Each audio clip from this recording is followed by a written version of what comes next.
Alright, Assalamualaikum dan salam sejahtera. Okay, pada episod kali ini kita akan teruskan pada 3.4, iaitu berkenaan dengan cara-cara menyenggara seterika elektrik. Jadi 3.4 kat sini kita boleh tengok bagaimana rupa sebuah seterika, okey, ataupun dalam bahasa Inggeris ia dipanggil sebagai iron machine. Okey.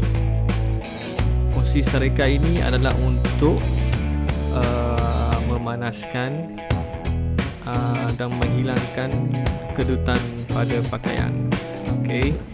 Jadinya kita akan tengok beberapa fungsi-fungsi asas dalam seterika, di mana seterika ni dia ada pelaras suhu, dia ada wire penyambung, biasanya 3 teras, dan juga di bawah ini ada pemberat. Biasanya pemberat ini akan bersama dengan elemen pemanas di bahagian dalamnya. Okey, baik. Untuk seterika kita akan tengok dia punya bagaimana jenis kerosakan, punca kerosakan dan langkah pembaikan senggara. Okey.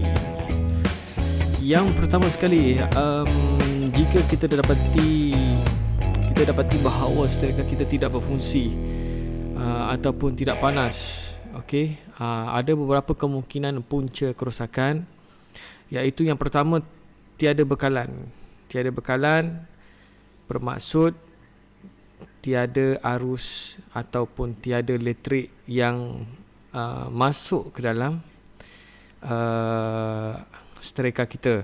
Maknanya tidak ada menunjukkan bahawa seterika kita ini tengah berfungsi. Okey. Punca kerosakan yang kedua, kemungkinan palam 3 pin ataupun dia punya kabel penyambungan dia, kabel penghubung tu rosak. So untuk kedua-dua kerosakan, kalau tiada bekalan atau 3 pin, palam 3 pin kita ataupun kabel rosak, biasanya kita perlu cek. Kalau palam tu rosak, tukar palam. Kalau kabel rosak, tukar kabel. Kalau tiada bekalan, kita harus buat semakan mengikut episod yang pertama dulu saya terangkan, iaitu melalui jadual 1. Okey, baik. Punca kerosakan, kemungkinan elemen pemanas putus. Okey, elemen pemanas putus. Kalau elemen pemanas putus ni, biasanya kalau kita dapati dia rosak, kita perlu ganti elemen pemanas. Gantikan sahaja. Kalau termostat duit logam rosak, ini biasanya termostat ni kita perlu bersihkan, sebab kemungkinan dekat situ ada habuk-habuk besi, ataupun mungkin seterika kita terjatuh, dia berubah kedudukan. So dia punya langkah pembaikan atas senggara, kita perlu bersihkan punca sesentuh atau ganti termostat duit logam. Itu adalah langkah pembaikan. Alright. Ini adalah kalau seterika kita tidak berfungsi atau tidak panas. Lain pula jika jenis kerosakan seterika kita, bila kita on seterika kita, kita punya PLAB ataupun PLM terpelantik atau fuse putus. Biasanya dengan bahasa lain yang kita panggil ialah kita on seterika terus trip, ataupun dekat DB kita terpelantik. Okey. Dekat sini dia punya punca kerosakan berkemungkinan daripada bahagian pengalih hidup alat. Okey, dia terpintas dengan rangka atau body alat atau pada bersentuhan dengan bumi.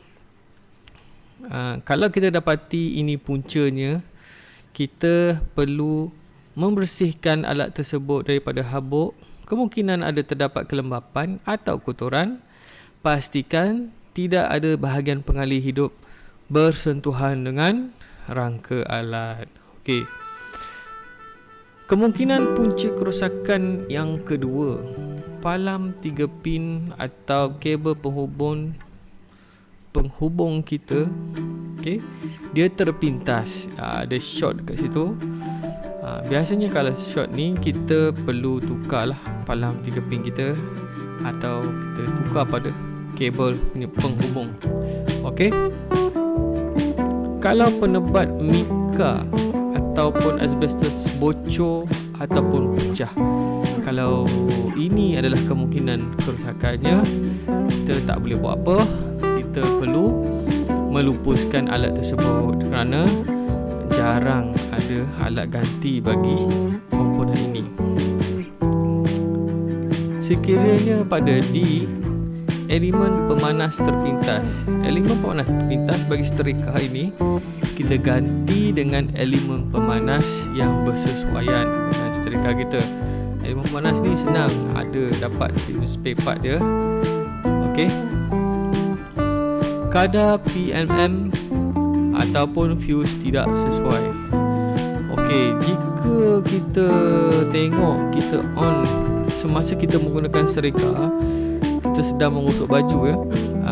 Okay, antara punca-punca semasa kita menggosok baju, tiba-tiba dia trip. Okey, ini kemungkinan ia berpunca daripada pemutus litar miniatur kita atau fuse kita tidak sesuai. Bermakna langkah pembaikan kita tengok pada kadaran. Okey, mestilah sesuai dengan pemasangan dan peralatan. Okey, peralatan supaya dia sesuai dengan kadar watt kita punya seterika kita. Mesti sesuai, sebab seterika biasanya dia akan tarik watt elektrik yang besar. So kita perlu tingkatkan kadar fuse. Biasanya dalam 32 amp itu sudah memadai 32 ampere pada MCB.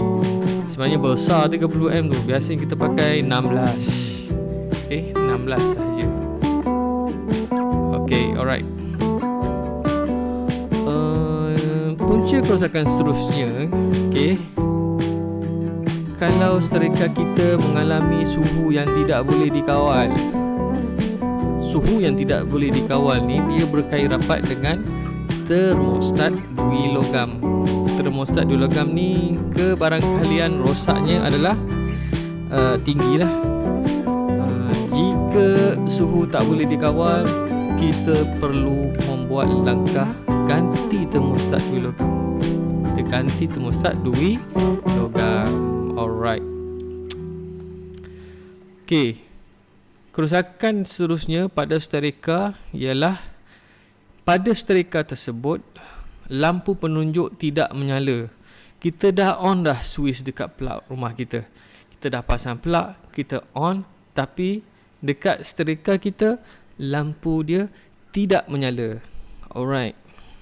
Antara kemungkinan punca-punca berlaku, lampu penunjuk ataupun perintang dalam dia ada lampu dan perintang. Kemungkinan dia punya terbakar. Okey. Bila terbakar, langkah adalah kita perlu merujuk kepada kita ganti lampu penunjuk dan perintang. Okey, ganti lampu penunjuk dan perintang. Okey, seterusnya kita tengok kalau puncanya berkaitan tiada bekalan. Bila tiada bekalan ni dia berkait rapat dengan palam 3 pin dan kabel penghubung. Biasa dalam langkah jadual 1 ada banyak menerangkan tentang perkara tersebut pada episod yang pertama yang saya terangkan. Okey. Bagi punca kerosakan palam 3 pin, kabel penghubung rosak pun sama juga. Kita semak pada langkah jadual 1. Tapi untuk penjelasan di sini, kalau tak ada bekalan palam 3 pin, kabel penghubung rosak, kita perlu ganti sahaja palam 3 pin dan kabel penghubung rosak. Alright. Elemen pemanas rosak. Okey, elemen pemanas rosak di mana ya? Jika elemen pemanas rosak pada setrika kita ganti elemen panas. Kalau termostat 2 logam rosak, kita bersihkan punca atau sentuh 2 logam. So, inilah cerita-cerita jadual 4 menceritakan tentang pembaikan ataupun senggara setrika. So, tidak semestinya kita mengikut apa jadual ni tunjukkan secara detail bagaimana nak mengesan sebarang kerosakan. Tapi biasanya ini adalah langkah kita untuk mengenali bagaimana dan di mana punca kerosakan dan langkah untuk membuat pembaikan. So bagi saya pengalaman banyak telah memberi pengetahuan kepada saya untuk membaiki sebarang peralatan elektrik, terutama sekali bila sesuatu peralatan elektrik yang mempunyai lampu penunjuk ataupun pilot lamp. Bila sesuatu barang elektrik itu tengah on, biasanya LED ataupun lampu pada peralatan tersebut mestilah menyala.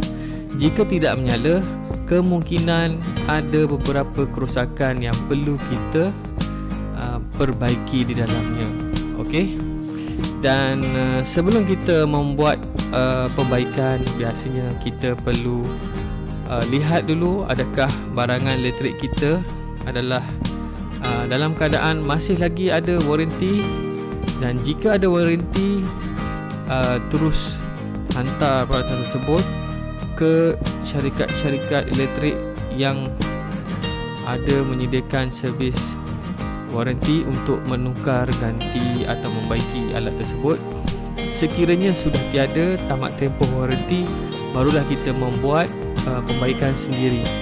Dan sebelum membuat pembaikan, sekali lagi saya mengingatkan bahawa jagalah keselamatan.